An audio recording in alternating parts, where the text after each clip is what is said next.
నీ పరిచర్య ఒక దినంలో లెక్క అప్పగించబడవలసిన పరిచర్య అవుతుందేమో జాగ్రత్త. ప్రార్థన చేసుకుందాం. పరలోకపు తండ్రి, పరిశుద్ధుడా, అనేక మంది సహోదరులు, నా ప్రియులైన వారు, నేను దేవుని సేవ చేయాలి అని తలంపుతో ఉన్నవారు ఎందరో ఉన్నారు, ఆశించేవారు ఉన్నారు.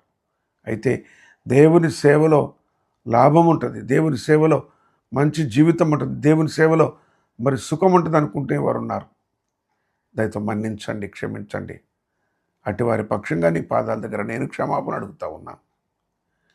అయ్యా, మా ఊరిలో మీటింగ్ ఉంది, పెట్టాలయ్యా అని అంటే ఎంత ఇస్తావు అని అడిగేవారు ఉన్నారు.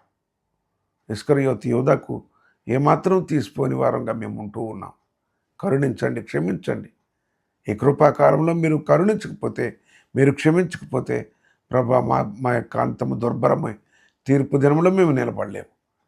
కరుణించు, మన్నించుమని నా కొరకు కలువరి శిలువలో రక్తము చిందించి ప్రాణం అర్పించిన యేసుక్రీస్తు నామమున వేడుకొనుచుంటున్నాను తండ్రి. ఆమెన్. Praise the lord.